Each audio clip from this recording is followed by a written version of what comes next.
Sabi ng MWSS, hindi sana kumantong sa ganito ang problema sa supply ng tubig kung natapos lang sa oras ang Cardona Treatment Plant sa Rizal. Sabi naman ng Manila Water, komplikado kasi ang paggawa sa naturang pasilidad. Narito ang report. Lahat na maano dito ha, malagyan. Alis lahat ha. Walang babalik ha, walang babalik. Ganito na ang tagpo sa ilang pila para sa rasyong tubig.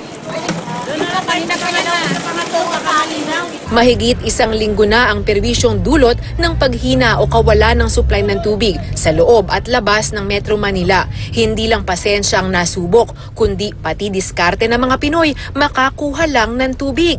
Bukod sa napakaraming residente, apektado na rin ng problemang ito sa water supply ang mga negosyo, ilang paaralan.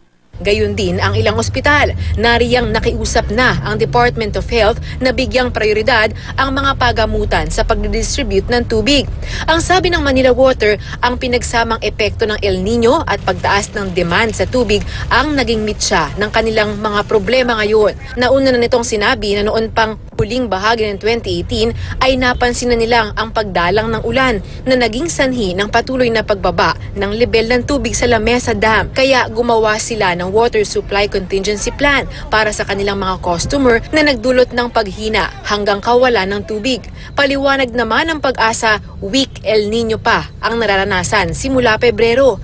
Ayon naman sa Metropolitan Water Works and Sewerage System o MWSS, hindi sana lumala ng ganito ang problema sa tubig kung natapos sa oras ng Manila Water ang kanilang itinatayong Cardona Treatment Plant. Dito dapat lilinisin ang tubig na kukunin mula sa Laguna Lake para isupply sa Metro Manila customers nito.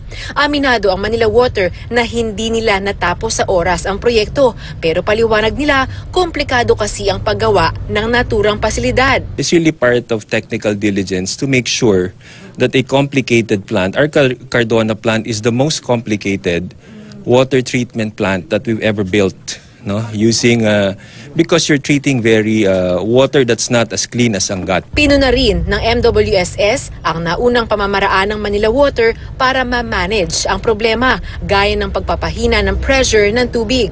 They made a wrong simulation and they did not expect everyone to draw water at the same time. Yung tinatawag nilang valving, tinotono mo to see how much water you could push to certain areas. That as we distribute the supply, as best as we can, so that most areas could have time for water. Pero nang tanungin kung mapapanagot ba ang Manila Water sa perwisyo at abalang dinulot nila, sagot ng MWSS. We are not empowered to issue fines or penalties against any of the concessionaires. The MWSS RO and the MWSS is actually pushing for a bill for a Department of Water and a Water Regulatory Commission. Unfortunately, this is still pending in Congress. Kumpara sa Manila Water, sobra ang supply ng Maynilad dahil may mga alternatibo silang pinagkukunan ng tubig tulad ng Laguna Lake at mga deep well. Kaya tutulong na raw sila sa Manila Water at magbibigay ng 50 million liters per day.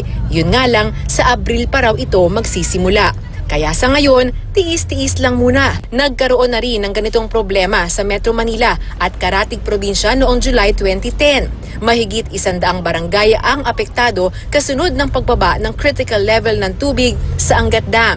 Naibsan lang ito nang nakaranas na ng pag-ulan. Rida Reyes, GMA News.